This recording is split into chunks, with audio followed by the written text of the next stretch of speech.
to my vlog! So, ngayon, nandito tayo in our chef era. Kasama natin si Ate Nicole. Hello! Ngayon po, ano bang gagawin natin for today? Kasi usually napapanood ng mga viewers natin si Team Raisa dito, nagkukuking. Pero iba na to ngayon guys, siya naman yung nag-video. Wow! Kami naman yung mag-cook. Okay, anong nalutoy natin yan, Ate Nicole? Juicy steak. Mahan niyo po kami gumawa ng steak for today. Excited na ako dahil maganda rin yung last na steak namin, di ba? Okay guys, so halika na start na tayo maggawa ng steak. Let's go guys! Ito po ang mga ingredients at yung steak natin. Ang part na to ay ribeye, I believe. Meron din kami side dish ba? Para sa steak natin, meron pampalasa, may rosemary, garlic, vinegar, ano yan? Onions, at minced na garlic, tsaka butter, at tsaka salt and pepper. Okay, so ang first step po natin guys, of course, lalagyan natin ng lasa ang steak natin. Meron tayong 3 peraso dito. So, lagyan muna natin siya ng salt at pepper.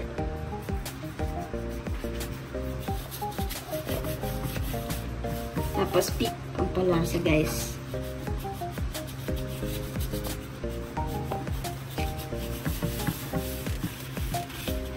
Lagyan na natin dito guys ang nagawa natin, tapos ito naman yung last. Ayun na guys, nagpainit na kami ng mantika at si Ate Nicole naman yung partner niya yan, yung ng steak, mag-prito. Ano yan? Anong gusto ba nating steak? Like what type? Gusto namin guys, rare lang. Kaya mabilis lang po natin i-ano yung sides para medyo pa siya, fresh pa, medyo. Ikaw na kaya dito. Ay, sorry! Chef kasi ako eh. Talaga ba? Ayan. Gagawin guys, each side 3 minutes para rare lang kasi ayaw namin ng well done. Baka tumigas. Sana tulungan mo ko na. Kaya na nga, di mo ko tulungan eh. Kaya, nalagay natin yung butter. Hindi kasi sure pwede ilagay ngayon kasi baka umitim yung butter. Kailan ka pa naging chef? Uy, secret lang ito. Painitin na muna yung mantika. Painitin muna natin guys yung steak. Ito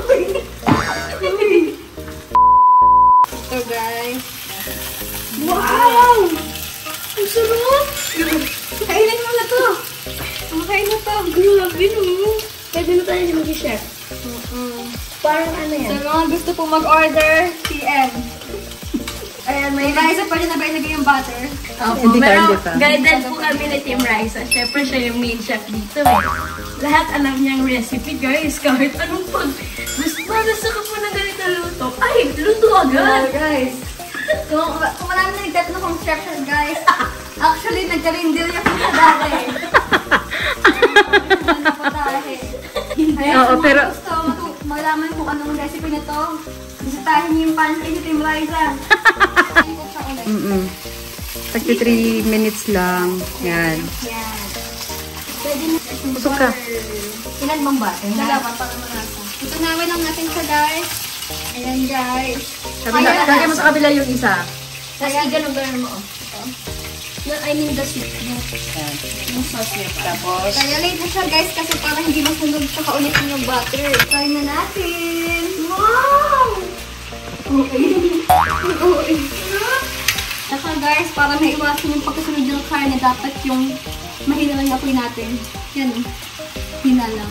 Pasensya na po sa camera. Si Team Raisa sa nagka-camera eh. Hindi ako masyadong marunong mag-camera eh. Ang pinapakita niyo talaga yung katawan namin. Hindi naman. Sa mga gusto po mag-book sa amin, paki-email na lang po. ano email? teamraisa2023@gmail.com. Hello camera, pakilapit. Malapit. Okay na ba ito? Hindi pa. Hindi pa nasabi ng chef. Walang pa yan. Ayan guys, sobrang sauce na nito. Okay na to? Sila banta mo po yung garlic. Wow, kasi mas manyaman pag maduluking Sa mga nagtatanong kung bakit, sabi lang ni Team Raisa. mas malasa yan kasi pag duluking Malasa kayo. yung Pag duluking bawang. pag may dulok yung bawang. Kaya na to? Sister, nakarin ka. Hindi na. Hindi ka may kabila. Kabilang side ka. Tanan na yan. Kasigla mo na eh. Tanan me. Kasigla na? So, Sumabok ka! Baka nalagay mo eh! Akin! Ay, Okay. nang nangyari, dance! Tumaba. Nanginig ka. Sabi ng steak ko, Nanginig ka. Kenny. Iniin mo itong medyo mataguli niya. kanako yan eh. Kakain sa'yo ka nung ini. Sige, pwede yan. Artista. Kanyaman na, Suma- Kanyaman na, Guys, guys. na itong pang Team Liza Yakano. Ay, sabi din, i-rest lang ng 10 minutes yan, guys, para mag-moist. Okay, guys, balik ta rin tana eh. Ay, balik ta rin tana. Yes. Teta pong mangutang, bakit ila ka no magsalitang kapangpangan ni Raisa? Biyasa yan po magkapangpangan. Ang daldal, oh. Biyasa yan po magkapangpangan yan kasi lagi po kaming magsalitang kapangpangan king bale. Ali kaya mo nasali, guys, kasi net no. Ali! Kasi, guys, Yung mga tamo, Ali yung magkapampangan, mag-English siya kanina.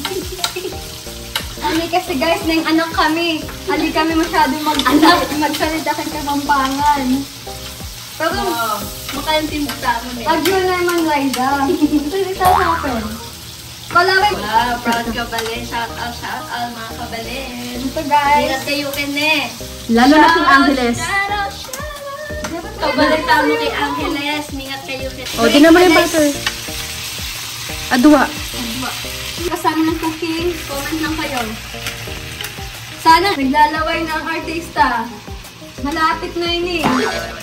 Kaya mo rin matuto kung paano maglutong gana-ganang putahe. Nagbe kayo kang Team Liza. Facebook and YouTube, subscribe po. Mga guys, Yes, pwede na yan. ito guys, Yarina. Ooh, yummy! Kanyaman. Kanyaman na, diba? Ito, para kay Team Liza, ang gusto niya well done. Kaya susunugin natin to. Well done. Sis.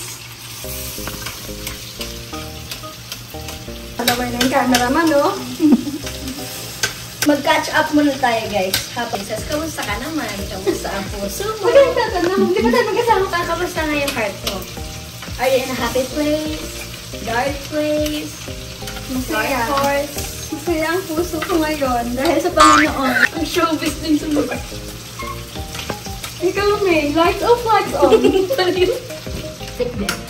Para mas malasa. Sobrang creamy na to. Matiliris po yung hands namin, guys. Oo, tsaka banding namin ng magkapatid. Love you! Sip. Pakizoom na to. Ay, asan yung lalagyan? Nawala. Guys, sa mga gusto mong may content si Riza, mag-comment po kayo dahil gagawin niya lahat yan. Gagawin niya po lahat kung anong gusto niya may content niya. Yes, basta kasama si Ate Kasi Nico. gusto- Yes. Ko, proud ako sa'yo. Sasalik ka na kayo. Guys, siguro kayo na yung team Riza dito kasi hindi naman maarte yan eh. Magreklamo, no? Daing lang naman kinakain yan eh. Minsan na mag-steak yan pag may budget. Okay, Lainey. Pwede na yan. Pwede na to. Okay. Kagatin mo na. Ito guys, i-ano mo natin siya, i-rest ng 10 minutes para mag-moist. Bumalik yung moist niya para mamaya. Wow, the best. Gawin naman na po natin itong ating side dish. So, lagyan na natin siya ng oil. Eto, lagay din natin yung butter para mas Butter. malasa. I-melt lang natin siya. Tapos lagay na natin yung bawang. Bawang. Ipa-golden brown lang natin siya. I-mix natin. Tapos lalagay na natin yung onions. Pakahalo mo po ito, madulok kitang bawang. Okay. Onion. Gagaling na oh. Piyasa na, pwede na yung mag-asawa na. Ali pa, anak niya pa yan. Ano mo sabihan yan? Joke mo. Favorite ko yung kern eh. Pakahalo mo kanyan, be. Teka, bukal mo na yun eh. Tebokal. Teka, bukal. Malambot na kanya nitang ay patatas. Kabit mo na eh. Go-go, me. Go, go. Go, go na kayo. Nangalay na mga chef eh. Nangalay na. Kasi baka lumipad na. Sawa. Kanyaman, no? Ito yung last natin, guys, sa ilalagay ang beans. Sorry guys, di ako expert. Okay lang yan, matututo ka din. Awa, i-inspired na ako. Need mo lang kasi... Inspired na. Wakan mo, sabi ng boss. Ano ko ba yung gagawa nito? Bakit nandiyan ka na? Hello guys, welcome to my YouTube channel. Uy, ano? YouTube ko to? Kasi dirty eh. Half ko Kaya mo kasi luto na yun eh. Ito last natin ha, yung salt and pepper. Lalagyan pa niya. Wow. 1/4. Buhos mo na kayo. Totoo, buhos mo kaya. Much better. Sige, dagdagan mo pa. Hugas na ako ng kamay. Binasahan mo kamay mo. Ay, lagot ka sa boss. Mali, Liza. Wala ka sa proper eh. Wala ka sa proper. Proper mo. Ayoko kasi ng ganyan eh. Ayoko ng ganito eh. Paano kayo matututo? Ayoko ng Hindi kayo nakikinig. Sino ba yung ginagaya niyo? Proper mo kasi. Tinuturoan kayo, huwag kayo nagagalit. Para sa inyo yan. Tama. Hindi naman ako magagalit ng walang rason eh. Naghalo lang tayo dito, napagsabihan pa. Tama na yan. Sa mga nagtatanong, meron tayong ESP teacher dito, guys. Values teacher. Cooking with moral lesson na din ito. Aray ko. Okay na yan, sis. Pwede na yan. Sige, ako man. Ako na maghawak. Yan, ayan na guys. Luto na ang ating steak at ang ating veggies. Sarap niya, no? Tikman na natin. Ito guys, mamanta na. Luto na po ang steak natin at veggies. Tikman na natin. Isgahan na. Tignan natin kung medium rare ha. Tignan natin Yung kung- buhok mo sis, oh. Sorry. Kita mo yan? Medium rare yan. Medyo nga uwi lang. Parang bubble ka mo. Ang taga. Sarap. Marami ng rice guys. Kasi meron na tayong veggies. Ang dahil din ng steak. So masasabi naman namin guys na success to ang ginawa natin steak dito. Sana guys na-enjoy nyo to ha. Kasi puro lang kami kulitan dito. At saka laro-laro. Pero may matututunan ka talaga dito. So ayun na guys. Kakain na po kami ha. Salamat sa pagsama sa amin magluto ng steak. Super na-enjoy namin gumawa ng steak. Sana kayo rin na-enjoy nyo ang panonood. If na-enjoy nyo, don't forget to like, comment, at subscribe. At see you sa next vlog namin guys. Bye-bye! God bless you all!